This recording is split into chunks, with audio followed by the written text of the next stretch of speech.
I come to speak of the nature of God, the functions of God, how it is that God orders His universe, this great swirling expression of God's soul, that continues to exist and will exist for all eternity. Often you have set your prayers forth to God, you ask of Him many things, you bring your heart forward in feelings and desires with the intention that God will answer your prayers and bring to you those gifts and blessings which God desires to give, and which you desire to receive. Every heartfelt and soul-felt prayer reaches the ears of God and brings some response, some influence from God upon the situation, upon your soul, upon all those things on which you are a part of, and continue to desire to grow within. The question is, how does God answer prayer? How are these things received and responded to in the realms of men and the realms of God? When God created the universe, because of His depth and perception of all things material and spiritual, He created the mechanisms by which life may be sustained and indeed, the soul may be sustained. Through all the endless expressions of God's creation there is an order, and what you would call a system of interaction of laws which would ensure a certain level of harmony in the universe. I will use your body as an example, one which is of God's creation, which you rely upon in order to live an active life on the material plane. Yet in many cases, you are not aware of the functioning of your body, the beating of your heart, processes of your digestive system, how things move and interact within you. These things are governed by laws, are they not? These things do not require your attention unless there is something that is out of harmony to such a degree that you sense this condition within you. In many ways, your bodies reflect the workings of the universe, governed by laws, expressions of energies and elements interacting together, creating and sustaining life, not only in your world but in many worlds. Often, humanity takes for granted the beautiful complexity, the wondrous aspects in motion that are all the elements of the earth interacting together, sustaining life, expressing life in all the myriad of form and shape and purpose that is in your world. It is not necessary for you to take account of all of these things, rather within your heart, to feel grateful and joyful that God has indeed created such a magnificent universe, one that is full and replete with His intentions and desire for life to be expressed in all these multitude of ways and means. Whether that be within the material form or the spirit form, it is a reflection of life, governed by different laws and expressed in different ways and yet part of the whole of the universe and part of God's intentions and efforts to sustain life, to give life layer upon layer of expression and meaning of purpose. Such is God's intention, that there is not only an expansion outward in a material sense, but inward as well, as layers continue to evolve and be expressed in God's universe. I know this is difficult for your minds to comprehend, but the universe is what you call multidimensional, as many aspects which you are yet to discover, and we who are further along in our perceptions and experience of life continue to awaken to, and continue to see that life is limitless and that God's universe is limitless. When you look up into the sky and see the stars and sense the vastness of the universe, is it not truly remarkable that you may have a personal relationship with the Creator of this universe? That His love and shall we say consciousness, includes an awareness of your existence in His creation, that there is the possibility of intimacy, of truly knowing within you, an awakening to the true expression and presence of God with your soul's perceptions, another layer and element of your being, which in itself contains many levels, many dimensions of awareness. This is the one aspect of your being that has the potential to reflect to a limited degree, the consciousness of God, that gives you the possibility of knowing and awakening to the many aspects of God which are beyond measure and beyond counting. But nonetheless, the consciousness of the soul awakened with the essence of God within it, can have the insight and perception of many aspects of God's being and consciousness. Since God does not have physical form, He has created aspects and elements within the functioning of the universe in order to maintain and bring in an ordered way the harmonious functioning of his material world and his creations, so that he does not need to be engaged personally in overseeing these different levels and aspects of both the material and spiritual world. Just as you do not need to oversee the functioning of your body to any great degree, so God does not need to be aware of these elements of the universe, unless there is a critical need for his attentions.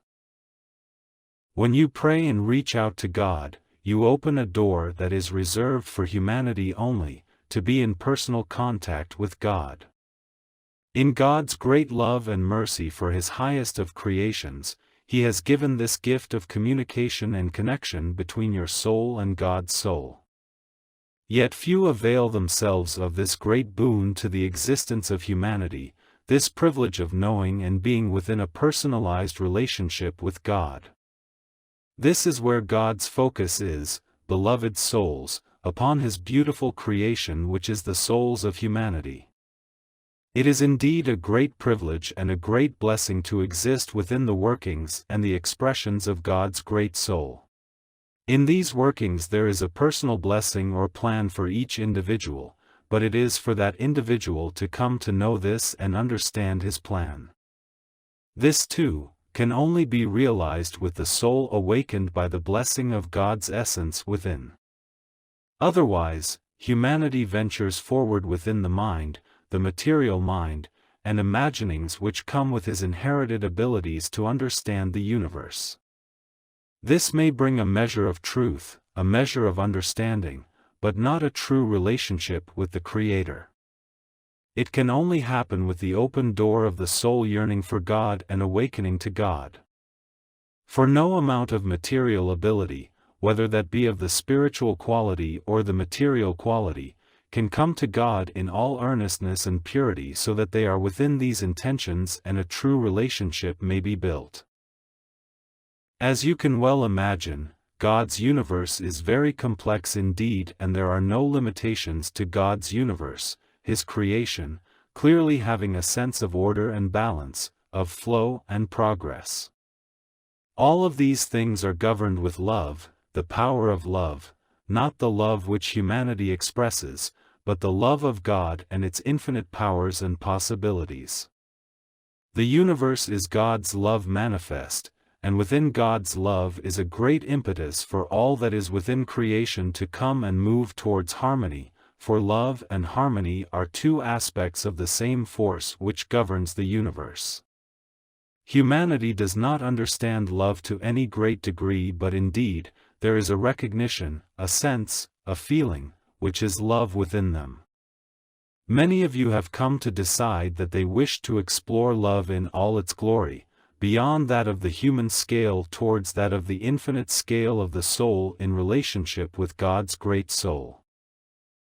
You continue to venture forth, my beloved friends, to see that yes, there is a vast universe that is awakening within you and reaching out to the great universe of God, powered by the infinite capacities of the divine essence flowing within your souls, awakening these potentials, bringing you into greater harmony and alignment with the power of love which is indeed the essence of God. These things will continue to grow for all eternity, for indeed God's universe continues to expand and grow for all eternity. You are a part of that adventure forward towards further awakening, greater understanding, and most of all, greater love expressed through you. I do not think that the soul of the individual could ever absorb all the wonders of God's creation, nor can the soul of the individual replicate the wonders of God's being expressed through love. But indeed, as the soul grows in love and brightens in love, awakens in love, so it has the opportunity to break through the limitations of the mind into the vastness of soul consciousness. In this, there is a greater understanding and realization of God's universe, there is the possibility of deeper union with God, and in this way, God shares the insights, the soul perceptions and knowings, soul to soul, God's soul to your soul. To express what this truly is would be impossible. using words and mindful concepts and the limitations of mediumship, but I wish to assure you that indeed, the vast world of the soul, in all its capacities and abilities to know God and to know God's universe, is available to every soul in your world, provided they are willing to set forth on this journey of soul awakening. Indeed, God does know you all personally, is aware of everything that you are, and has a keen desire that you grow beyond what you are today, towards what you can be, as your souls grow in His love. God does not set limitations before you beloved souls. Instead, God invites and opens Himself to this sharing of soul. So, it is your choice to come and enter into this garden of knowledge and experience, of love and joy. We are limited by what we may share with you because you do not have, as of yet, the perceptions and abilities to truly understand what it is that we are attempting to express to you. This may only come as you continue to awaken within your soul those perceptions and abilities to experience the world of God and to absorb this experience, and with this absorption, awakening to these truths. So God sends to you His angels who are all too eager to assist you on that journey, to help to inspire your journey forward and to help you to overcome those barriers towards that journey. It is in prayer that you find your way. It is in listening to God that you are assured that your path urges you forward. In knowing your own inner self, you come to understand, at least to some degree, the possibilities and potentials that lay before you upon this journey. You become a child of God as you release your fears, anxieties, prejudices, judgments, and open yourself to the clarity and expansiveness and truth that God has to give to your soul. Though it is difficult for you to communicate in a conscious way with your soul, it is ever possible and will come to be as you exercise your ability to push aside the concerns of the material mind and be with God within your soul, which requires some discipline, requires faith, requires a desire to be in harmony with those laws which govern the awakening and integration of the mind of the soul and the material mind. Indeed, many of you find this quite challenging in your material world, but all support and influence is given to each one of you. It is not impossible, but it does require your efforts and focus in prayer, in listening, in putting aside the material conditions which you all carry in this life. Though, in some ways God is detached from the functions of the universe because He has set forth and put into motion His laws governing these things, He still has influence, can guide and direct in accordance to His will and His wisdom. So you may beseech God's influence upon you with your prayers. That influence is powerful indeed, but is not felt and known the way you feel and know things within your material world, it is felt within your soul.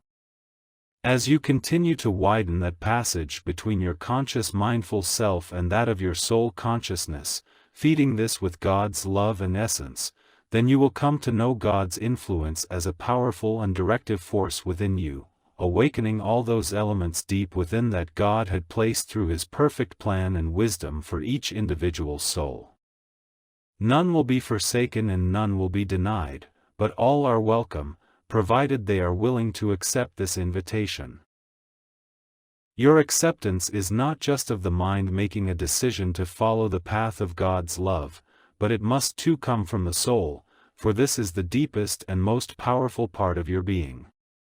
Once these two aspects of yourself are in alignment and in agreement to follow the way to the soul's awakening, then all manner of blessings, all gifts of love, all influence and guidance and care will come to that soul.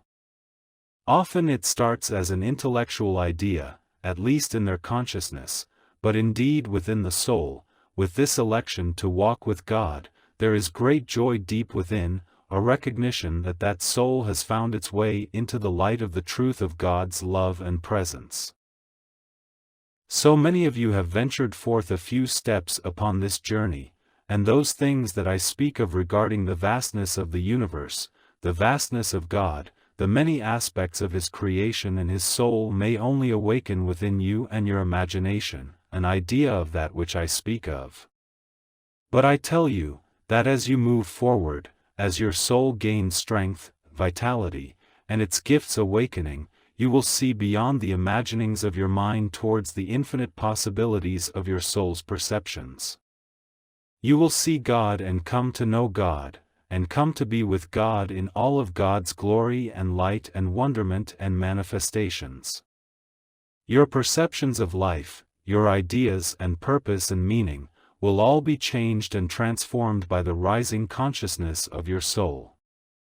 The great joy of this journey is to witness within yourself and within others this magnificent transformation leading towards deeper truth, greater love, magnificent expressions of your soul. There is so much that awaits each soul, and it is the limitations of your minds, the fear, the uncertainty, the doubt, that holds you back. As the influence of the material world continues to have its hold upon you, so the priority of awakening the soul is not so great. Indeed, each of you, as you continue to progress and seek soul awakening, there comes a time when you need to give up your firm grasp of what you call reality, and adopt and utilize the true perceptions of the soul and the soul mind, so that you may see the world in this different way. This cannot come overnight, as you must be strong enough and equipped to come to that place and accept that place of a changed reality, a changed perspective, one that has been transformed in love. But oh, the blessings that will come when you have crossed that threshold of acceptance, adopting the ways of the soul and releasing the limitations of the material mind. You will come to know great joy, and you will absorb great wisdom and understanding, which come with these perceptions and this blessing from God, and you will be a great channel of love and light in the world. Upon my journey within your world, I taught many things and gave of myself to the will of God. Indeed, I made the statement that, these things I do, you may do also and in greater measure, and this is true, provided you are willing to release the shackles of the human condition and be embraced fully by God. The world is in great need of those who are willing to teach the truth of His love and demonstrate this truth with such depth and power and light and love that none will deny their existence and their example. This is our great desire for you, beloved souls, to walk the earth as a clear and beautiful channel of love and truth, to be that channel for God so that God may awaken many souls to the truth and possibilities of this path, and therefore, igniting great change in your world. For, it would not take many redeemed souls walking upon your world to teach and lead others towards this truth, and so we put great efforts forth in our obedience to God's will, to support and inspire and guide you all towards greater light, towards deeper soul awakening, towards higher truth and understanding of that truth, so that you may feel love and compassion for all of humanity and put aside and cleanse all those things within you that are not of love. We continue on that journey together, working together for the benefit of humanity. I implore you to continue to pray, to redouble your efforts in prayer, to walk in the light of God, to be a shining example of that light. To walk through your life with a conscious awareness of every breath and every moment, so that it may be within the harmony of God's will and the beauty of God's love, expressed in ever greater measure as you journey forth as His instruments, His channels of love, so that all those things that are illusions, all those things that are of pain and judgment and error and unloving ways, may be washed away, replaced by truth and love. These things you may do, my beloved friends. These things are possible, but it requires your dedications, your desire, and to move forward, not entrapped in limited thinking and paradigms of material expectation, but with the soul freed from the tyranny of the mind and awakened in the expansiveness of God. In this way, you will not only fulfill the desire of your soul to be free and awakened and in the grace of God, but will fulfill the desire of God to make you His channels of light and love in the world. These are lofty goals indeed, but goals that may be accomplished, provided a deep dedication and effort on your part. May you come to see this as your destiny, may you come to see the great potentials, blessings and rewards that will come as you build within you the treasures of the soul and bring them to full awakening in love. May God bless you, beloved souls. I am your brother and friend Jesus. I've come once again to speak to you, encourage you upon your path to God and your path to service. You are much needed in the world, my beautiful friends. Know that we walk together. Know that you are seen and known by God and that all of God's resources and blessings are directed towards each one of you. May you come to know the wonderment of His favor and His love upon you. God bless you, beloved souls. I am your brother and friend. I love you all. God bless you.